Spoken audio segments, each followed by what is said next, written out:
Assalamualaikum warahmatullahi wabarakatuh. Perkenalkan, nama saya Ahmad Jailani, program studi Hukum Tata Negara semester 3. Kali ini saya akan membahas materi dalam ilmu mantik bab istidlal, yaitu qiyasi atau qiyas.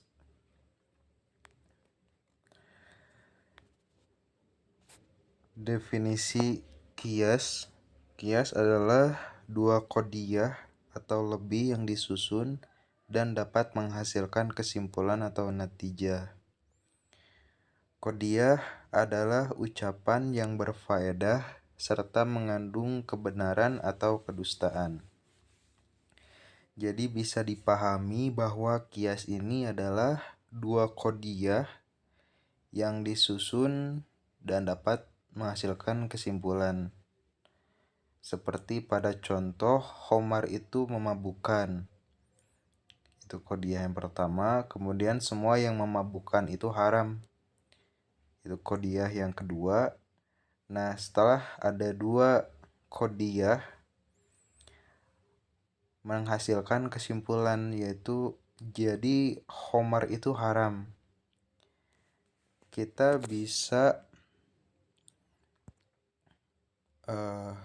coret yang ini, memabukkannya itu coret. Semua yang memabukkan, jadi dua qodiyah yang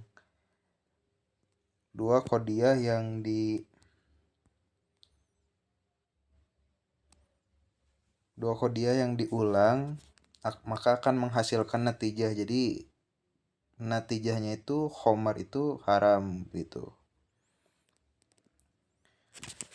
Kemudian saya punya satu contoh lagi. Nah, Jailani adalah seorang hakim, qodiyah. Semua hakim itu bijak, qodiyah. Natijahnya jadi Jailani seorang yang bijak. Karena yang diulang dua kalinya adalah seorang hakim,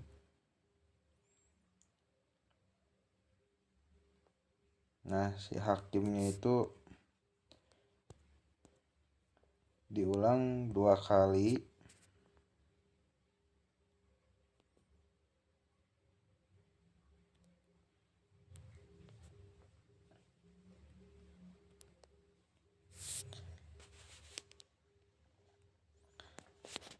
Jadi menghasilkan kesimpulan, yaitu Jailani seorang yang bijak. Itu untuk contoh qiyas. Jadi sederhananya qiyas terdiri dari dua qodiyah yang disusun yang dapat menghasilkan natijah. Bisa dua atau tiga lebih qodiyah yang dapat menghasilkan natijah atau kesimpulan. Begitu.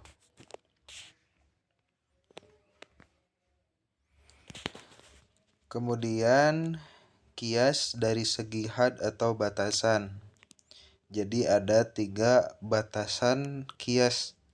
Yang pertama had asgor atau batasan kecil, had ausat batasan sedang, had akbar yaitu batasan besar. Had asgor atau batasan kecil ketika qodiyah yang maudu'nya atau subjek. Jadi had asgor itu subjek dari qodiyahnya. Nah, bisa dilihat bahwa si had asgornya itu adalah Jailani kalau di contoh yang kedua, dan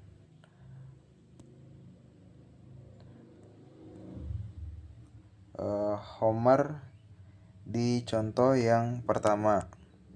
Jadi itu untuk had asgor.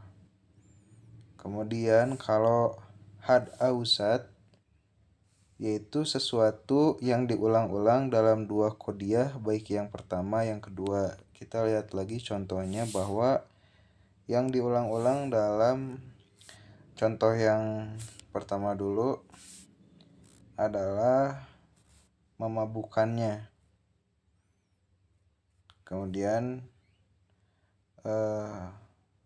di kodiah yang keduanya juga ada yang memabukkan.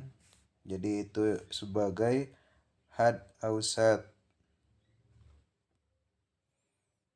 Kalau di sini adalah hakim sebagai had ausat yang diulang dua kali. Begitu.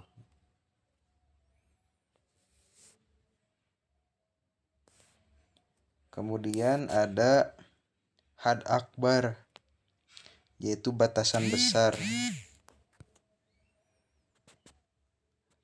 Itu kodiah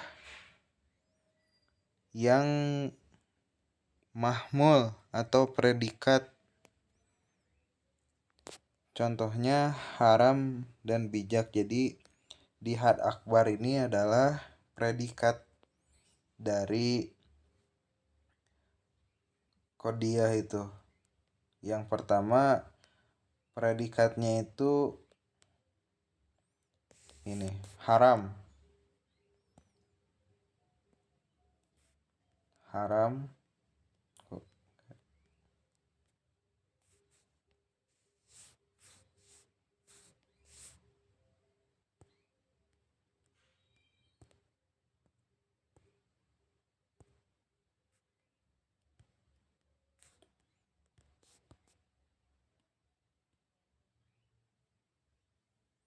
Kemudian yang di contoh yang kedua adalah bijak.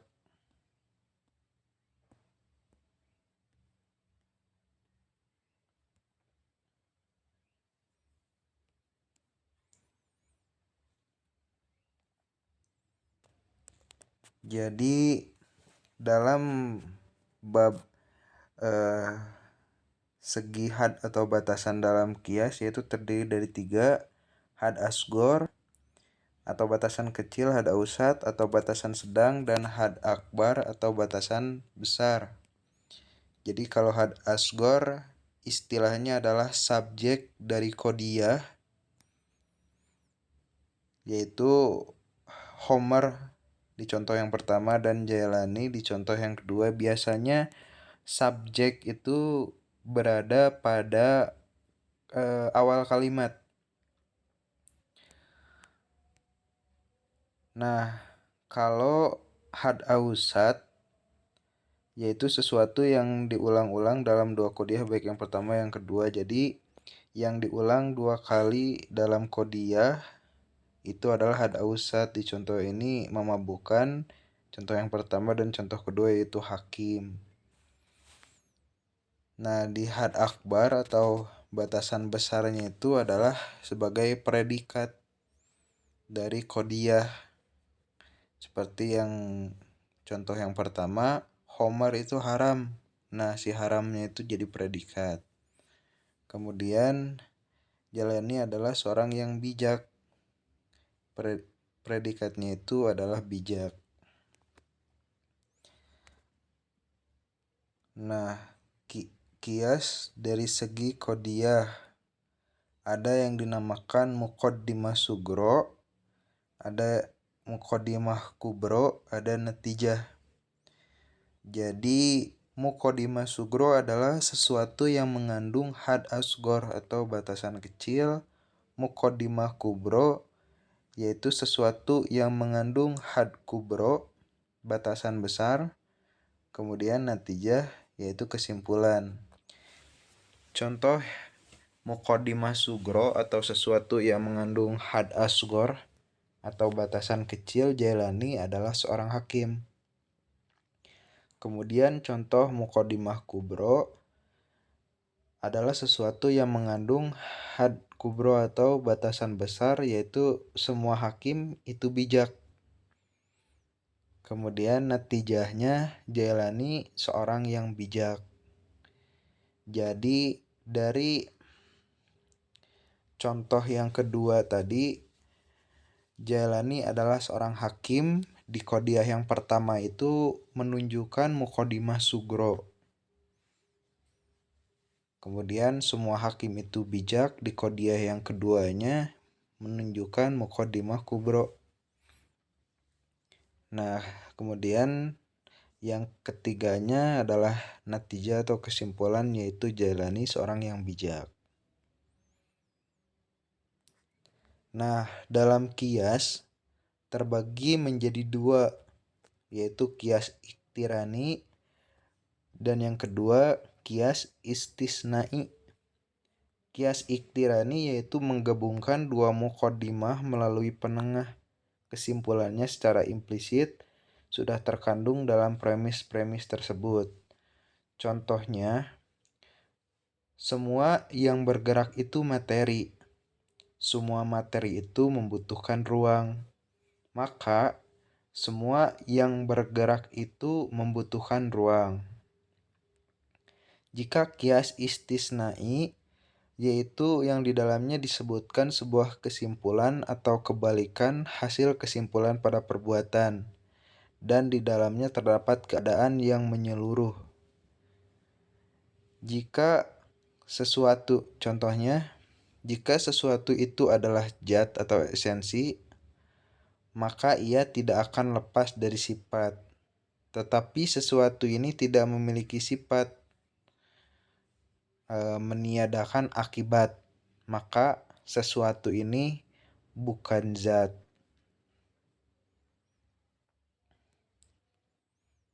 Kemudian kias iktirani dibagi menjadi dua, kias iktirani hamli dan kias iktirani syarti. Kias iktirani hamli yaitu kias yang dalam keputusannya tersusun dari qodiyah hamliyah saja. Contohnya, semua manusia adalah berpikir. Semua yang berpikir adalah makhluk hidup. Maka semua manusia adalah makhluk hidup. Sedangkan jika kias iktirani syarti, yaitu kias yang dalam keputusannya tersusun dari qodiyah hamliyah dan syartiyah.